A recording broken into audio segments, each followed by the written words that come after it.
नदी के किनारे पर सघन वृक्षों की गहरी छाया में एक रमणीय एवं शांत ऋषि आश्रम था। दैनिक यज्ञ की आहुतियों से आसपास का वातावरण सुरभित एवं सुगंधित रहता था।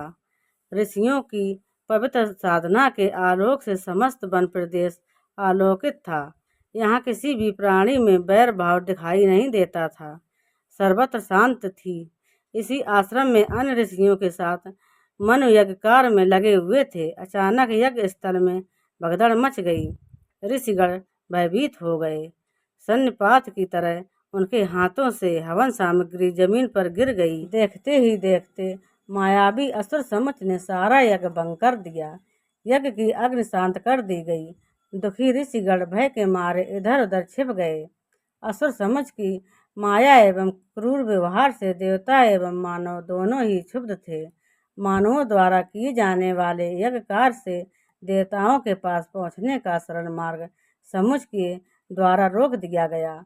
यज्ञादि कर्म करना कठिन हो गया। इस मायावी असुर समुच से छुटकारा पाने के लिए ऋषियों तथा मनु ने इंद्र का सहारा लेने का निश्चय किया।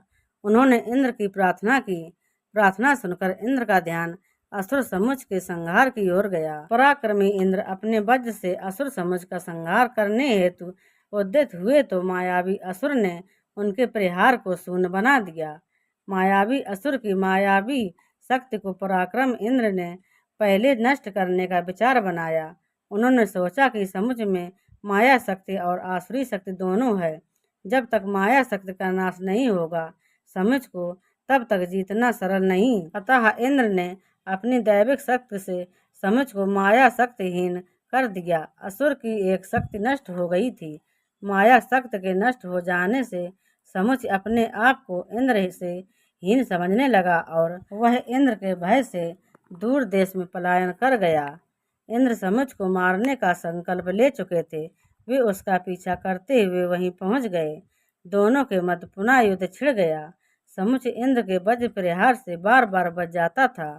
उसकी शारीरिक चुस्ती पुस्ती और युद्ध कौशल ने इंद्र के प्रहारों को निष्फल कर दिया। समुच की शक्ति देखकर अश्विनी कुमार इंद्र की सहायता हेतु युद्ध स्थल पर पहुंचे। मारुत भी इस महाभयंकर सुर असुर संग्राम को देखने के लिए युद्ध भूमि में पहुंच गए।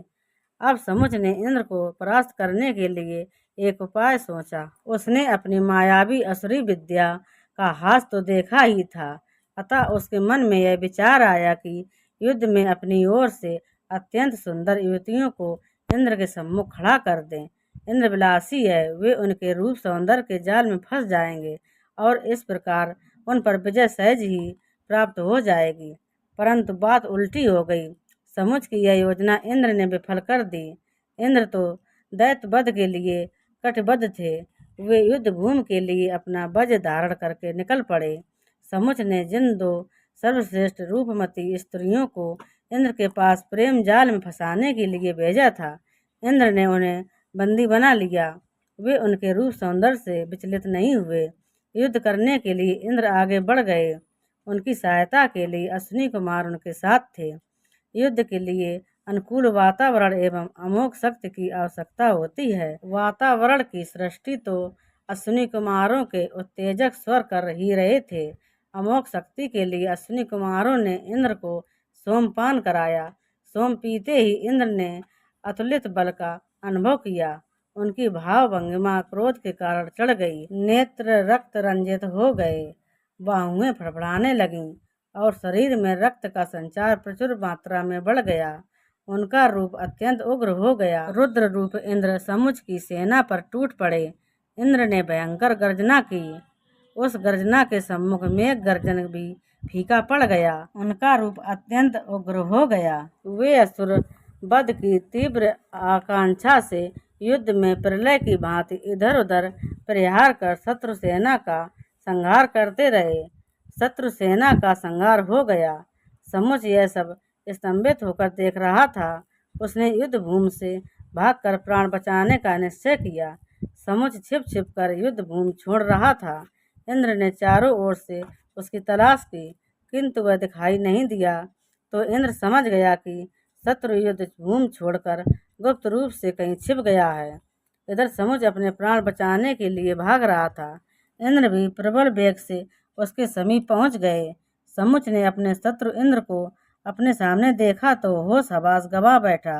अस्त्र शस्त्र उसके हाथ से छूट गए। वह बलहीन व शस्त्रहीन हो गया था। इंद्र ने समुच को पकड़ लिया। प्राणियों की रक्षा करने के लिए समुच को मारना अपना धर्म समझकर इंद्र ने उस पर वज्र से प्रहार करना चाहते थे, किंतु अस्त्र शस्त्रहीन शत्रु पर अस्त्र शस्त्रों से प्रहार नहीं करना चाहिए, यह युद्ध नीति है। ऐसा मानते हुए इंद्र ने उस पर वज्र से प्रहार नहीं किया। इंद्र ने जलराशि से फेन एकत्रित करके उनके समुच का सिर फोड़ दिया और शरीर को मरोड़कर उसकी हड्डी पसली एक कर दी। इंद्र के इस पराक्रम की देवताओं ने स्तुति की। समुच के हनन से मनु व ऋषियों का मार्ग सरल हो गया। असुर आतंक समाप्त हो गया। यज्ञ आहुतियां होने लगीं। देवता यज्ञ मार्ग स्वीकार करने लगे। चारों ओर प्रफुल्लता छा गई। इंद्र की जय जयकार से पृथ्वी और आकाश गूंज उठे। तो दोस्तों, अगर आप हमारे चैनल पर नए हो तो प्लीज़ हमारे वीडियो को लाइक करें और चैनल को सब्सक्राइब करें। धन्यवाद।